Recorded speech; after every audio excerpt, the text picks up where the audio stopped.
우리나라는 정말 자랑할 만하죠. 세계 역사에 전무할 압축 고속 경제 성장을 이루었습니다. 뿐만 아니라 스포츠, 방송, 문화, 예술 등의 모든 분야에서도 놀라운 성장을 가져왔고, 또 더더욱 우리 교회적인 측면에서는 세계에서 가장 큰 교회들이 대부분 다 한국에 포진해 있는 것을 보게 됩니다. 그런데도 많은 사람들이 과거보다 삶의 상당한 불행을 느끼고 있습니다. 그 증거로 자살률이 엄청납니다. 하루 평균 한국에서 자살하는 숫자가 40여 명이 된다고 하는 것입니다. 그러니까 40명 정도 탄 이 버스가 자살이라고 하는 이 낭떠러지로 하루에 한 대씩 추락하고 있다라고 하는 것입니다. 같이 속하여 있는 OECD 국가 중에서 평균 자살률이 하루에 12명이라는 것을 볼 때 우리나라가 최고로 높고 다른 나라보다 2배 이상 자살률이 높은 것을 보게 됩니다. 젊은이들의 결혼율이 자꾸 줄어들게 되고 이혼율은 2011년 세계 제3위였습니다. 고령 인구가 늘어나고 출산율 떨어지고 젊은이들이 직장을 제대로 가지지 못하고 있습니다. 많은 그 부패한 일들이 요즘 수면 위에 드러나가지고서 뉴스를 연일 장식하고 있는데 정말 사회의 건강성이 형편없이 추락해 있는 것을 보게 됩니다. 그 이유가 무엇일까? 여전히 경제 문제입니까? 돈이 더 있고 경제가 발전해야 이런 일이 사라지게 됩니까? 단순히 상대적 빈곤감이라고 얘기해야 됩니까? 사람들이 너무 욕심이 많고 이기주의에 갇혀있기 때문에 그렇다고 볼 수 있습니까? 저는 오늘 근본적으로 하나님의 말씀 속에 그 이유가 들어있다라고 생각합니다. 오늘 저는 8절, 9절을 여러분에게 소개하고 싶습니다. 사람아, 주께서 선한 것이 무엇임을 내게 보이셨나니 여호와께서 내게 구하시는 것은 오직 정의를 행하며 인자를 사랑하며 겸손하게 내 하나님과 함께 행하는 것이 아니냐? 여호와께서 성읍을 향하여 외쳐 부르시나니 지혜는 주의 이름을 경외함이니라. 너희는 매가 예비되었나니 그것을 정하신 이가 누구인지 들을지니라. 이렇게 얘기를 했습니다. 주께서 선한 것이 무엇임을 보이셨다고 했는데 이 선한 것이라고 하는 히브리 그 원어에 보면 토브라고 하는 단어를 썼는데 이것은 하나님께서 세상을 지으시고 세상이 목적대로 잘 지어져서 아주 건강하게 아주 행복하게 잘 돌아가는 것을 보시고 보시기에 좋았다 했을 때 토브라고 하는 단어를 사용하셨습니다. 정말 하나님께서 원하시는 그 선하고 아름답고 행복한 그러한 삶, 그러한 공동체, 그것을 보여주시는데 거기에는 세 가지 것이 반드시 있어야 된다는 것입니다. 정의가 있고 사랑이 있고 그리고 하나님과 행하는 겸손함이 있게 되어야 된다는 것입니다. 근데 어쨌든 오늘 이 선포되어지는 메시지를 듣는 공동체는 이런 것이 없기 때문에 그 성읍에 하나님의 매가 예비되어 있다. 그 매가 뭐예요? 여러 가지 병리 현상들, 여러 가지 불행한 사건들이 이루어지고 있다라고 하는 것입니다. 이 본문은 미가 선지자를 통해서 주신 하나님의 말씀인데요. 미가 선지자 당시에 이스라엘의 사회는 상당히 부패되어 있고 비참한 그런 상황이었습니다. 나라는 분열되어서 북이스라엘, 남유다로 갈라져 있었습니다.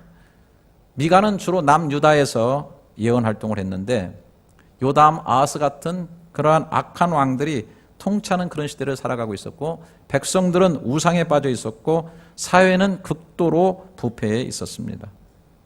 당시 북이스라엘에서 활동했던 여러분이 잘 아시는 호세아 선지자라든지 이사야 선지자와 함께 저들의 부패와 잘못된 그러한 삶들을 도전하면서 여호와께로 돌아오라고, 돌아오지 않으면 하나님의 심판이 크게 임하게 될 것이라고 하는 메시지를 전한 그런 선지자라고 하는 것입니다. 오늘 여기 성경에 보면은 하나님께서 너희에게 구하시는 것은 이렇게 얘기했습니다. 정의를 행하고 인자를 사랑하고 하나님과 겸손히 행하는 것이 아니냐. 하나님께서 구한다고 하는 것입니다. 왜 하나님께서 하필이면 그들에게 이런 것을 구할 것인가? 하나님 자신을 위한 것인가? 아닙니다. 하나님이 만드신 이스라엘 공동체 그 백성을 알고 계시기 때문에 이것들이 있어야만 그 공동체가 평안하고 그 공동체가 건강하고 행복한 삶을 누릴 수 있기 때문에 처방으로 주신 것입니다. 여러분, 그 무엇보다도 첫 번째 정의가 필요합니다. 건강한 사회, 건강한 집단, 행복한 공동체의 밑에 분명히 흐르고 있는 것은 반드시 정의라고 하는 것입니다. 여러분, 우리나라에 근자에 들어와서 200만 부가 팔린 베스트셀러 책이 있습니다. 정의란 무엇인가라고 하는 책인데 27세의 최연소로 하버드 대학의 교수가 된 정치철학가 마이클 샌델이 하버드에서 저스티스라고 하는 과목으로 강의를 한 내용을 모아서 쓴 책입니다. 여러분, 상당히 쉽지 않은 어려운 책임에도 불구하고 200만 부가 팔린 것은 요즘 한국 사회에서 정의에 대한 관심이 정말로 폭발하고 있다는 것을 대변해주고 있는 것입니다. 늘상 사람들 학교에서 정직하고 착하게 살라고 배우는데 세상은 불의가 판치고 불의가 승리하게 되니까 사람들은 정말 정의란 무엇인가, 또 정의에 대해서 굉장히 사람들이 갈구하고 있다는 것을 얘기해 주고 있는 것입니다. 그런데 문제는 정의에 대해서 그렇게 목말라 하고 있는데도, 또 많은 사람들이 이 얘기하고 있는데도 정의에 대한 정의조차 내리기가 힘들다고 하는 것입니다. 도대체 정의란 무엇인가 하는 것입니다. 1884년 여름에 4명의 선원이 탄 그 영국의 배 한 척이 육지에서 수천 킬로 떨어진 가운데서 풍랑을 만나서 좌초하게 됩니다. 배에 타고 있던 선원들은 조그마한 구명보트에 옮겨 타가지고서 가까이스럽게 탈출할 수 있었습니다. 먹을 양식이나 물이 거의 없는 상태라서 이 4명이 이 좁은 보트 안에서 연명하는 것이 너무 어려웠습니다. 8일째 되는 날 너무 목이 마르니까 고참들의 말을 무시하고 제일 나이 어린 17살의 리처드가 바닷물을 마시기 시작했는데 심한 탈수증과 영양 부족으로 아주 의식이 혼미해지면서 죽음을 기다리게 되었습니다. 19일째가 되는 날 선장 토마스는 우리가 살아남기 위해서는 한 사람을 희생시켜서 인육을 먹으면서 버텨야 된다고 주장하기 시작을 했습니다. 에드먼드라고 하는 선원은 절대로 그럴 수 없다고 완강하게 반대했습니다. 그런 가운데 또 하루가 지났습니다. 이제는 더 이상 어쩔 수 없다고 판단한 선장 토마스가 에드먼드의 눈길을 다른 데로 돌리라고 말하고 항해사 에드원에게 병에 걸리게 주기 직전인 리차드를 칼로 살해하도록 명령을 했습니다. 그리고 그 리차드의 살과 피로 며칠간의 목숨을 더 이어갈 수 있었고 운 좋게 인근에 항해하던 배에 의해서 구조가 되게 된 것입니다. 그런데 이렇게 간신히 살아서 육지로 돌아온 그들은 당국의 살인 혐의로 체포되어서 재판을 받게 되었다고 하는 것입니다. 과연 재판관이 어떤 판결을 내려야 정의로운 판결이 되겠는가? 여러 사람이 살기 위해서 한 사람을 희생하는 공리주의가 공의의 기초라고 생각한다면 그것이 정의가 될 수도 있을 것입니다. 그러나 또 어떤 면에서 인간의 깊은 양심을 통해서 본다고 한다면 그것은 뭔가 모르게 꺼림직한, 정의라고 말하기는 뭔가 문제가 있는 것입니다. 여러분, 우리가 정의라는 것을 말할 때 우리가 소위 인본주의적인 입장에서만 사람 중심, 인본주의 입장 속에서 접근하고 먹고 살아야 된다고 하는 근본적인 욕구와 가치관으로 본다면 사람마다 생각하는 정의가 다 다른 것입니다. 독일의 히틀러가 600명의 유대인들을 죽인 것이 그 사람들에게는 정의가 될 수 있어요. 우리는 인간으로서 권리를 가지고 아주 고도로 발달한 우리 게르만 민족을 살아야 되고 저 짐승 같고 저것들 때문에 인류의 문명이 도태가 된다고 하는 그 족속은 다 죽여야 된다고 하는 그런 식으로 생각하는 그것이 그들에게는 정의가 될 수 있고 일본의 군국주의자들도 근본적인 면에서 본다고 한다면 범죄가 아닐 수도 있다라고 하는 결론이 나오는 것입니다.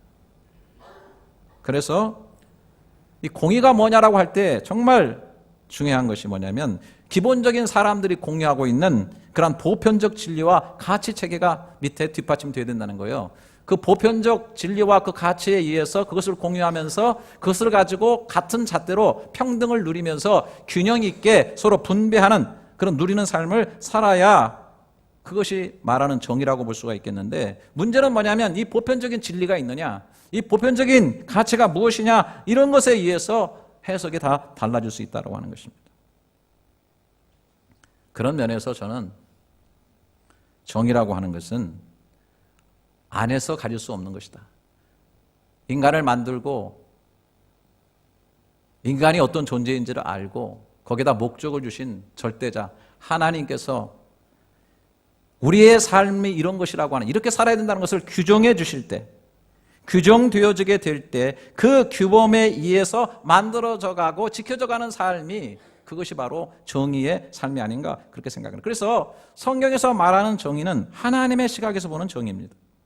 하나님은 인간을 만드신 분이고 어떻게 살아야 선하고 아름다운지를 아시기 때문에 그 안에 법을 주셨고, 그리고 그 법에 의해서 정의를 이루어가기를 원하시고 계신 것입니다. 여러분, 창세기 18장에 보게 되면 그 믿음의 조상 아브라함, 그 아브라함에 대해서 하나님께서 얘기하셨을 때 17절부터 19절에 보면 여호와께서 이르시되 내가 하려는 것을 아브라함에게 숨기겠느냐? 아브라함은 강대한 나라가 되고 천하 만민은 그로 말미암아 복을 받게 될 것이 아니냐? 내가 그로 그 자식과 건속에게 명하여 여호와의 도를 지켜 의와 공도를 행하게 하려고 그를 택하였나니 이는 나 여호와가 아브라함에 대하여 말한 일을 이루려 함이니라. 하나님께서 아브라함을 왜 믿음의 조상으로 택하셨습니까? 그리고 왜 믿음의 후손들, 믿음의 족속들을 이 땅에 만드셨습니까? 그것은 뭐냐면 여호와의 도를 지켜 의와 공도, 여호와의 도가 주어지게 되고 여호와의 말씀을 지켜서 의와 공도와 그 정의를 행하게 하려고 그를 택하였고, 그런 집단을 만들어 가지고 세상 속에서 그가 복의 근원이 되게 하는 그러한 족속으로 하려고 그렇게 하나님께서 하셨다라고 얘기하고 있는 것입니다. 그러니까 하나님이 그 일을 만드셨고 그 일을 행하시고 이루신다는 거예요.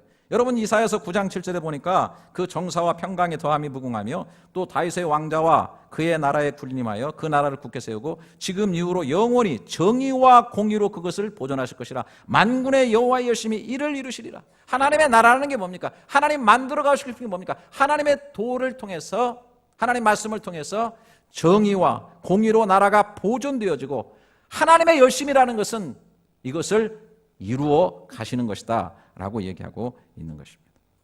그래서 하나님은 자기 백성들을, 택한 백성들을 그렇게 공의와 정의로 훈련되어지고 양육되어지고 이렇게 해서 어떻게 합니까? 그 사람들이 세상 속에 복의 근원이 되고 세상 속에 그것을 흘려보내기를 원하시고 계신 거예요. 그래서 아모스 선지자를 통해서 아모스 5장 24절, 여러분 너무 잘 아시죠?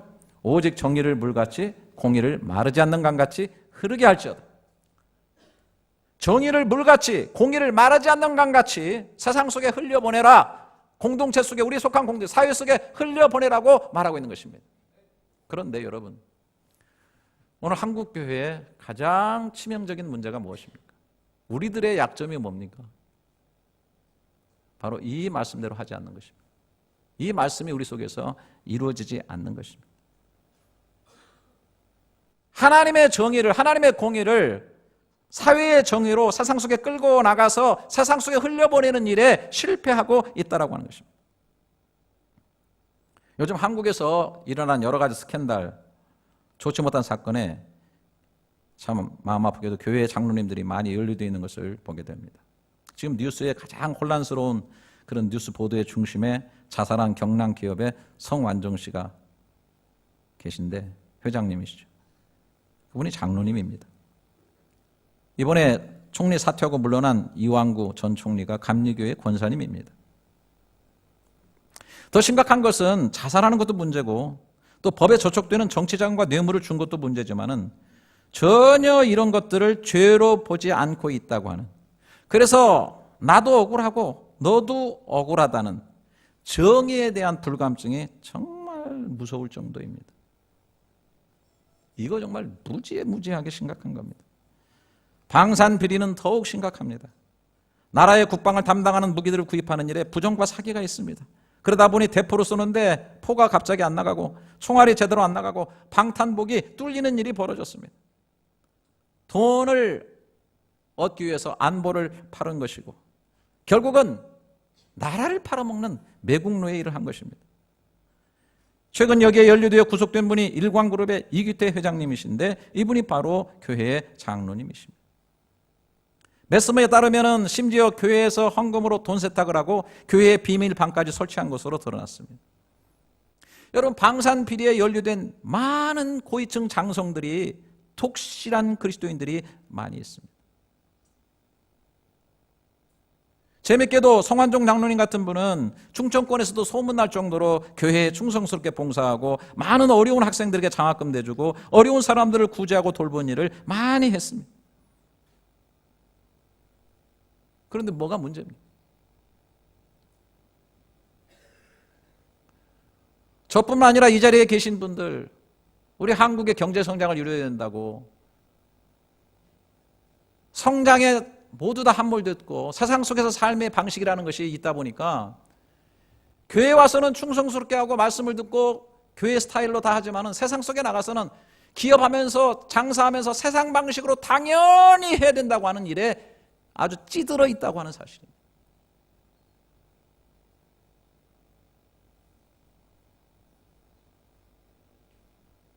철저하게 이원론적 사고를 가지고 있는 것입니다. 하나님의 말씀을 듣고 하나님의 생각과 하나님의 뜻과 정의와 정직과 이런 공의와 이런 것들을 세상 속에 강물처럼 흘려보내야 되는데 전혀 세상하고는 분리되어 가지고 세상에서는 세상의 방식으로 하면서 죄책감이나 절대로 갈등을 느끼지 않는다고 하는 것입니다. 모든 것이 경제 논리에 함몰되어 버리는 것입니다. 한국 사회의 주류 지도자로 일하는 사람의, 그러니까 한국 사회를 움직이는 주류들은 각 계층에서 따져보면 한 2만여 명. 그런데 거기를 조사해보면 70%가 진실한 크리스찬들입니다. 그런데 우리나라 부패 순위는 스웨덴 1위, 옆에 싱가포르 세계 7위인데 우리나라는 거의 50위 정도를 밑돌고 있는 것입니다. 정의가 흘러가지 않냐고 불공정한 부패의 사슬고리가 결국은 우리한테 되돌아오면서 결국은 그 부실 속에서 우리가 무너져가고 있는 것입니다. 여러분, 간단합니다. 세월호가 왜 빠졌는가? 아주 간단한 겁니다. 그 배를 운영하는 모든 사람들이 부패되어 있고, 그리고 거기에 연루되어 있는 모든 공무원들이 연결된 부패고리를 가지고 소위 권력형, 소위 엘리트, 사슬구조, 지연, 혈연, 학연 다 연결되어 있지 않습니까? 우리나라가 그것처럼 같이 밥 먹고 같이 어울리고 얼마나 정이 많습니까? 좋은 겁니다. 그런데 일을 했다 하면 거기에 모든 것들이 연결되다 보니까 같이 가라앉게 되는 것입니다.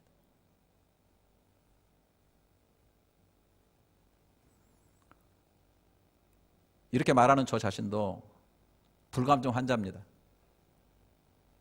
밖에 나가서 급하면 정직이고 뭐고 다 내려놓는 아주 환자 중에 환자예요, 환자. 그런 세월 속에 살았기 때문에, 경쟁 속에 살았고, 그런데 함몰되어 살았기 때문에, 그래서 망치로 제 머리통을 때려 부셔야 됩니다. 제 양심을 끌로 정으로 파야 돼요. 그리고 이런 세대가 빨리 죽어야 됩니다. 그래야 소망이 있어요. 교회에 소망이 이렇게 되면 없습니다.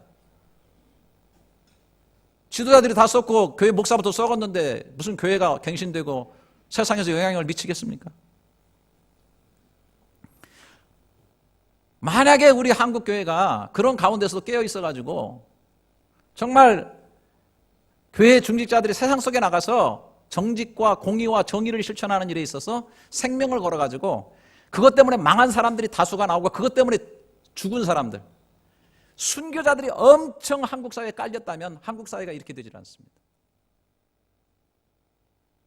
저 무슨 중동에 나가서 무슨 회교도들에게 해가지고 잡혀서 참수당하는 그런 순교만이 순교가 아니라 우리의 삶 가운데서 정직을 실천하고 공의를 실천하고 정의를 실천하기 위해서 순교를 당하는 그런 사람들이 우리 한국 사회 속에 많아졌다고 한다면 교회가 이렇게 힘을 잃지 아니하고 한국 사회가 이렇게 불건강하게 되지 않았을 것이라고 하는 것이 많은 의식 있는 그리스도인들이 하는 얘기인 것입니다.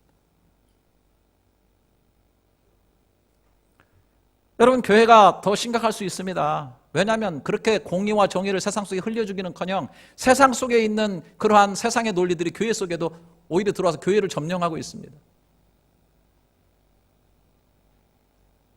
세상의 방식들이 교회 속에 얼마나 많이 들어와 있는지 모릅니다. 제가 해외 목회를 하면서 그냥 어줍지 않게 제대로 하지 못하는 그런 목회인데도 제가 볼 때 많은 그 혼란을 느껴요.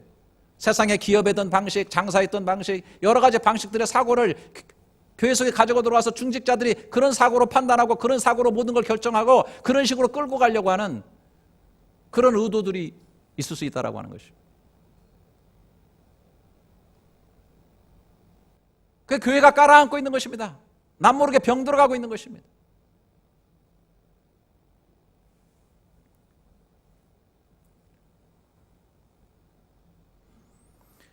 여러분, 어떤 사람들은 심지어 말이죠, 자신의 삶을 변증하고 변명하기 위해서 교회 안에 들어와서도 말씀의 도 자체를 정의, 하나님의 공의와 정의라고 하는 그 기준 자체까지 변질시키려고 노력을 합니다. 바꿔버려요. 여러분, 세상 속에서도 하나님께서 가장 싫어하는 것이 뭐인 줄 아십니까? 속이는 저울, 추, 이런 것이랬어요. 이게 뭐예요? 다 측량의 기준입니다. 아니, 저울 자체를 아예 눈금을 바꿔버리고 저울 추 자체를 갖다가 속여버리면 그 다음에는 재는 것마다 다 속이는 것입니다. 기준이, 법이 다 변질되는 것입니다. 교회 안에서도 메시지가 변질되어져 버리고 사람들의 교회 안에 들어가 있는 하나님의 뜻과 정의에 대한 생각들을 자체가 다 뒤집어 엎어져 있어가지고 변질되어 있는데 어떻게 거기 속에 정의가 일어날 수 있고 새로움이 일어날 수가 있단 말입니까? 오늘 여기 마찬가지입니다. 11절에 내가 만일 부정한 저울을 썼거나 주머니에 거짓 추를 주었으면 깨끗하겠느냐? 모든 더러움의 근원이 여기서 나지 않느냐? 주머니 속에 다른 추를 채워두고 눈금을 다른 것을 가지고 있는 그러한 것을, 저울을 가지고서 생각 자체가, 머릿속의 구조 자체가 그렇게 되어 있으니까 모든 것을 바라볼 때도 그렇게 세상 속에 기업을 하고 그렇게 세상 속에 장사하다가 교회 속에 들어오면 모든 것을 다 그런 식으로 생각하고 의심의 눈초리로 바라보면서 공의의 말씀이 분명해야 됩니다. 그것만큼은 분명해요. 말씀 자체를 이상하게 해석하고 변질시키고 사람의 입맛에 맞게 자신을 변명하고 바꾸면 망하게 된다고 하는 것입니다. 호세아 선지자는 하나님의 백성이 이렇게 말씀합니다. 호세아서 12장 6절에 그런즉 너희 하나님께로 돌아와서 인애와 정의를 지키며 항상 너희 하나님을 바라라. 왜 아멘이 안 오십니까? 이때는 전하는 자도 힘들지만 받는 자도 힘드시죠? 네? 하나님께로 돌아와서 인애와 정의를 지키며 너희 하나님을 바랄지어다.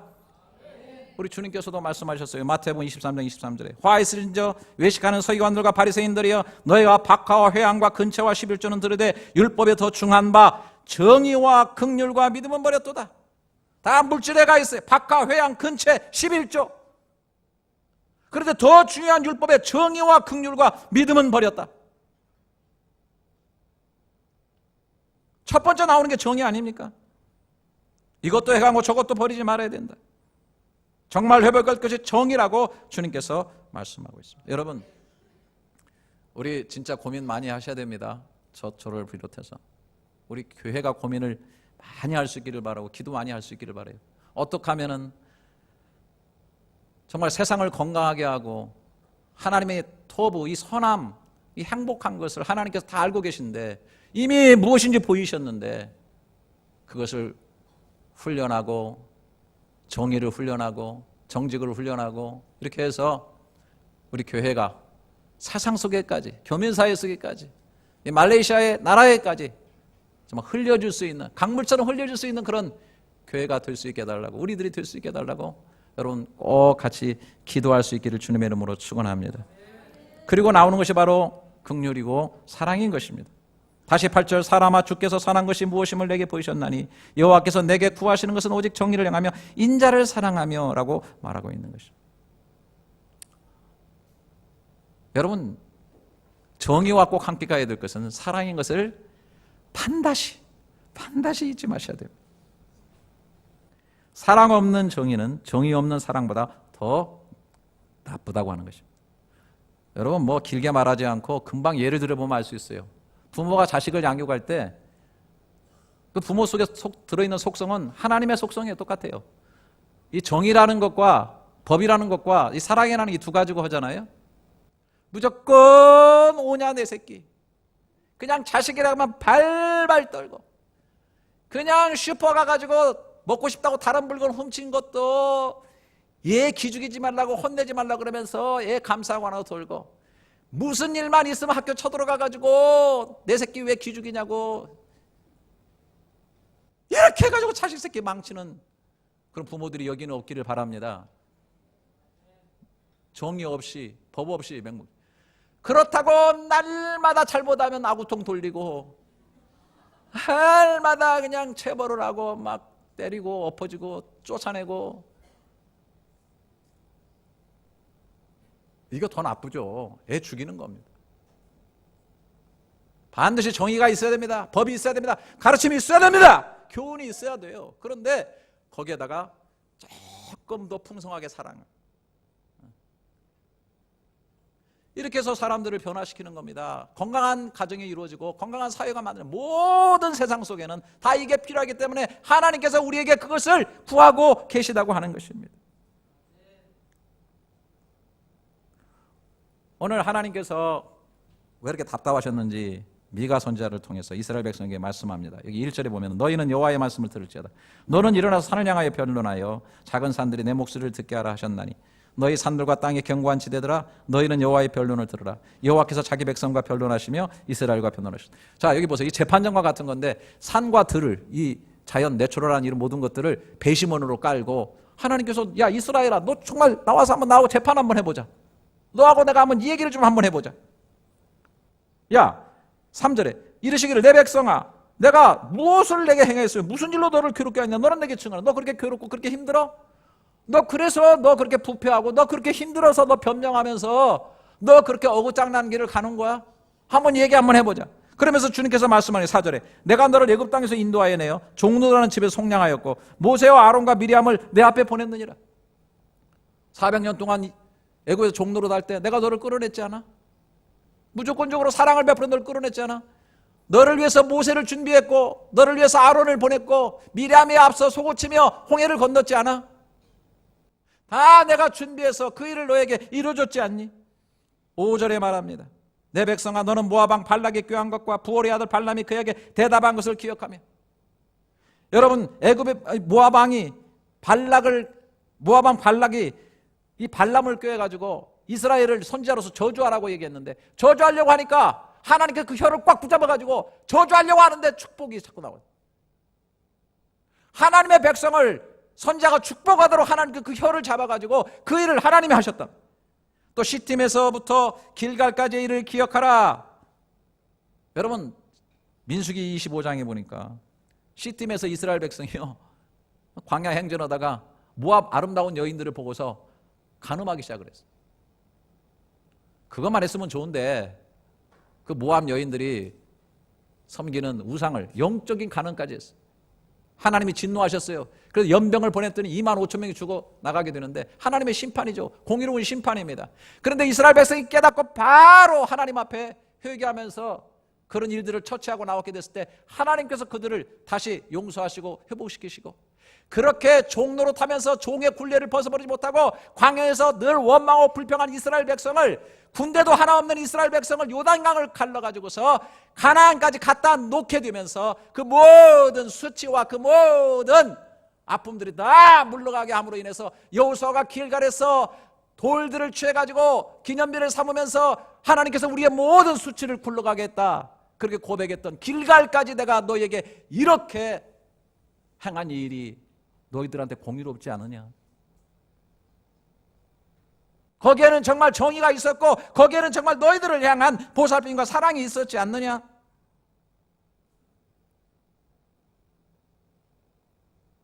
이스라엘이 거기에 대해서 아무런 대꾸도 할 수 없습니다. 그런데 대꾸를 안 하는 건 좋은데 끝까지 부패하고 끝까지 하나님을 등지는 거예요. 이 속성들이요. 여러분 참 그래요. 말씀을 들어도요 은혜 받는 사람 한없이 은혜를 받는데 강팍해지는 그 마음은요 막 계속 강팍해집니다. 뭐라고? 끝없이 강팍해져 갑니다. 이스라엘 백성 끝까지 고든 귀를 곧은 목을 세우고 귀를 쳐 닫고서 끝까지 하는. 그래서 하나님의 심판이 다시 너에게 임한다고 하는 그 바벨론의 심판이 계속해서 전해지는 것입니다. 그러나 하나님의 정의와 공의가 실현되는 그 심판 속에서도 하나님이 끝까지 사람들을 향한 사랑과 긍휼을 절대로 잃어버리지 않습니다. 그래서 이 미가가 7장에 가서 마지막에 얘기할 때 뭐라고 말합니까? 18절에 주와 같은 신이 어디 있으리까? 주께서는 죄악과 그 기업에 남은 자의 허물을 사유하시고 인애를 기뻐하심으로, 사랑을 기뻐하심으로 진노를 오래 품지 아니하시나이다. 다시 우리를 불쌍히 여기셔서 우리의 죄악을 발로 밟으시고 우리의 모든 죄를 깊은 바다에 던지시리이다. 주께서 옛적에 우리 조상들에게 맹세하신 대로 야곱에게 성실을 베푸시며 아브라함에게 인애를 도하시리이다. 깊은 바다의 모든 죄들을 다 수장해버리고 다 털어버리고 나는 끝까지 너희를 인애하고 그 인애를 계속해서 더해 주겠다라고 얘기하고 있는 것입니다. 여러분, 하나님의 공의가 나타나기도 하지만 하나님은 반드시 사랑으로 이스라엘 백성을 대하십니다. 공의로 죄를 제거하고 죄의 문제를 하나님께 다루시지만 그러나 끝까지 희망을 주시고 사랑을 포기하지 않습니다. 여러분, 미가 선지자를 통해서 주어진 참 좋은 말씀이 하나 있어요. 제가 읽을 테니까 귀에 들었을 거예요. 미가서 5장 2절 베들레헴 에브라다야 너는 유다 족속 중에 작을지라도 이스라엘을 다스릴 자가 내게서 내게로 나올 것이라. 그는 그의 근본은 상고의 영혼에 있느니라. 이거 뭐예요 이거? 별 보고 찾아온 동방 박사들한테 메시아가 어디서 나겠느냐 하니까 그 유대인 학자들이 금방 찾아낸 구절이 바로 이 미가가 예언한 이 예언 통해서 베들레헴에서 날 거라고 정확하게 예언한 이게 뭡니까? 메시아가 온다는 얘기거든요. 여러분, 메시아라고 하는 게 뭐예요? 메시아라고 하는 것은요, 이렇게 쉽게 생각하셨으면 좋아요. 공의와 정의와 사랑이신 하나님의 출현이에요. 현현. 그 속성이 가장 적나라하고 가장 완성적으로 나타나는 것이 바로 메시아 사건이에요. 인간의 몸으로 이 세상에 하나님이신 하나님의 아들이 오셔가지고 십자가에 죽으심으로써 그냥 우리 죄를 용서하는 것이 아니라 죄에 대한 것은 반드시 죽음의 판결을 받아야 된다고 하는 하나님의 공의와 하나님의 정의, 죄를 싫어하시고 죄의 문제를 해결하시는 하나님의 공의가 분명히 살아날 뿐 아니라 그럼에도 불구하고 하나님의 아들이 대신 죽어주시는, 그래서 그 하나님의 아들의 죽어주심 속에 모든 인류의 죄의 모든 질량을 한꺼번에 하나님적으로 지고 가시는 그 대속적 죽음을 통해서 하나님의 사랑을 현현하시는 거예요. 나타나시는 거예요. 한마디로 말해서 그래서 최종국적인 이 십자가라고 하는 것은 수평수직의 두 선이 만나는 거지만 결국은 하나님의 정의와 하나님의 공의가 가장 지혜롭고 가장 공평하고 그리고 능력으로 나타나는 것이 바로 이 십자가의 사건이라고 하는 것입니다. 하나님은 이 일을 하셨다고 하는 거예요. 하나님이 이 일을 하고 계시다고 하는 것입니다. 그렇기 때문에 너희도 이러한 정의와 사랑으로 십자가를 아는 사람, 십자가를 믿는 사람, 십자가를 지고 간다는 사람은 이 정의와 이 사랑의 포로로서 실천하면서 살아야 된다는 것입니다. 여러분, 세상에는 지금 증오 범죄가 너무 많아요. 테러 집단이 너무 많습니다. 이게 다 뭐냐면 종교의 잘못된 해석과 잘못된 것에서도 나온 그런 기생충 같은 것들입니다. 그런데 여러분, 모든 테러 집단의 깊은 것을 파보면 뭐가 있는 줄 압니까? 그들 속에 살아있는 것은 시퍼런 정의입니다. 어느 누구 IS 다 그 테러 집단의 깊은 것을 바라보면 자기는 정의롭게 한다는 것입니다. 정의가 시퍼렇게 살아있어요. 그 정의가 분노와, 그래서 믿음의 식구들도 마찬가지예요. 뭘 자기가 좀 정의라고 말하는 사람은 그 속에 뭐가 있냐면 분노가 있어요. 분노, 증오가 있어요. 그런데 여러분, 우리는 그것에 반대하는 반테러 집단이 아닙니다. 저 여러분, 반테러 집단이 아니에요. 비테러 집단도 아닙니다. 우리는 주님의 사랑으로 그들을 끝까지 사랑하는 사랑의 집단인 것입니다. 할렐루야. 테러 안 하고 테러 반대하는 그런 데서 끝나는 것이 아니라 우리가 해야 될 것은 정의와 사랑을 그들 가운데 끝없이 흘러줘야 된다는 거예요. 그냥 테러리스트들 앞에서 필요하면은 그냥 사랑을 보여주고 그냥 사랑으로 순교해야 될 운명을 가지고 있다는 거예요. 미소를 지으면서. 얼마나 어렵습니까?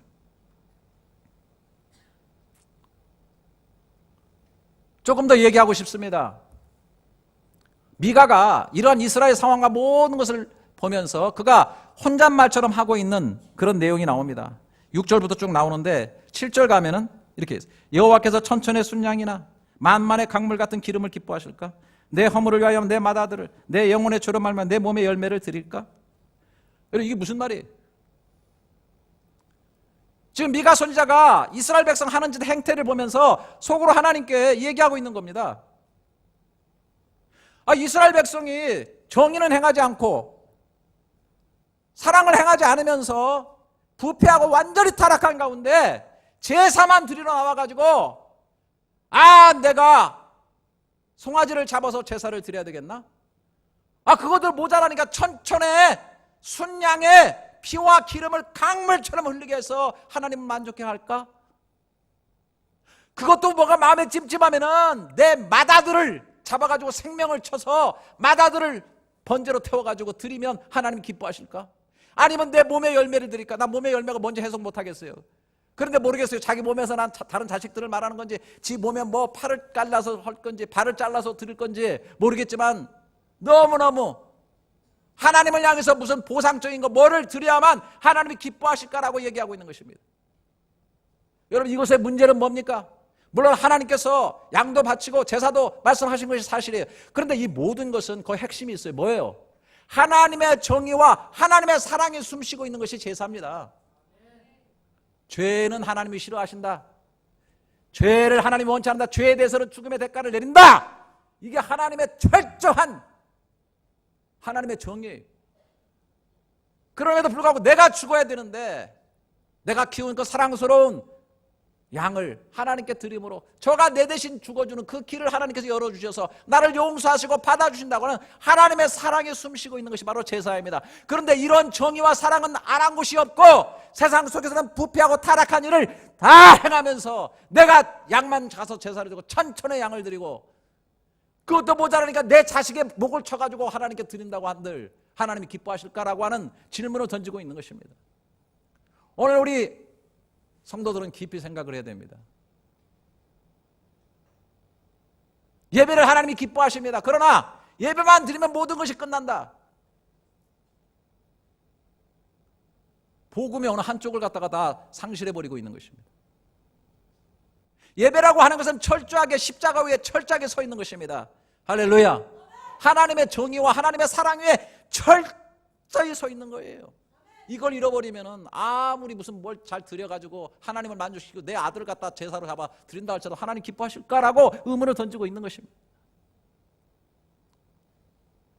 십자가 정신 위에 서서 예배를 드리고 십자가로 예배를 드리고 내 삶 가운데서 그걸 가지고 나가서 십자가로 죽기까지 정의와 그 사랑을 나누면서 실천하면서 살려고 하는 그런 몸부림 속에서 우리가 살다가 주님 앞으로 와야 된다는 거예요. 주님이 이것을 기뻐하신다는 거예요. 뭐 복잡하게 얘기하고 싶지 않습니다. 여호와와 겸손하게 행하는 것이 아니냐. 마지막 세 번째 이 겸손이라고 하는 것은 한마디로 말하면 십자가에 서는 겁니다. 그냥 항상 그래. 안녕하세요. 네, 안녕. 저도 이런 거 잘합니다. 그거를 겸손이라고 말하지 않아요. 그 하나의 예의가 될 수 있겠죠. 그러나 진짜 겸손은 뭐예요? 내 속에 십자가가 있는 거예요. 하나님의 정의로 바라볼 때 내가 얼마나 부족한 인생인가를 깨닫고 그럼에도 불구하고 하나님의 사랑으로 내가 받아들이고 용서함을 받았다고 하는 이 두 사실 뿐만 아니라 지금도 하나님은 죄를 미워하시고 나로 하여금 정의로운 삶을 이 땅 가운데 하나님의 도를 행하며 살라고 하는 그 준엄한 하나님의 요구가 나에게 있다고 하는 사실, 더불어 바다처럼 넘치는 사랑으로 하나님의 사랑으로 살아야 된다는 이 사실이 내 속에 분명히 있고 그 앞에 내가 겸손하게 서는 것, 이것이 바로 하나님과 함께 겸손히 행하는 자의 자세라고 하는 것입니다. 이 진실한 겸손이 꼭 저와 여러분에게 반드시 살아서 숨쉴 수 있기를 주님의 이름으로 축원합니다.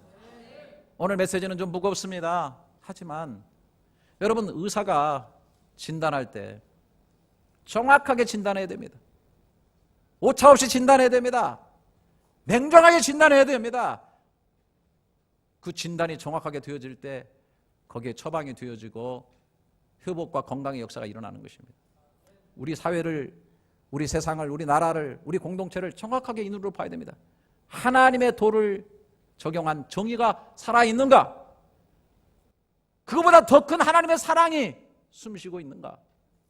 그 앞에 서 있는 하나님과 행하는 정말 자신을 내려놓는 겸손함이 있는가? 그럼 거기에 삶이 있고 거기에 건강함이 있고 거기에 주께서 선한 것을 보여주셨으니 그 선한, 헬라어는 아가토스고 히브리어는 토부의 굿, 아주 좋은 건강한 그런 삶이 우리 가운데 이루어지게 되는 것입니다.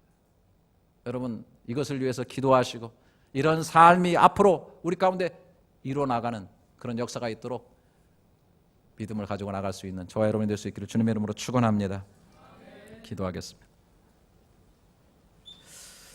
하나님, 대한민국에 우리가 속한 공동체에 하나님의 도를 행하는 정의가 강물처럼 흐르게 하시고 사랑은 바다처럼 넘치게 하여 주시고 하나님과 행하는 겸손한 자들이 세상을 누벼지는 건강함과 행복함이 풍성한 삶이 되게 해 주시옵소서. 존귀하신 예수님의 이름으로 기도드립니다. 아멘.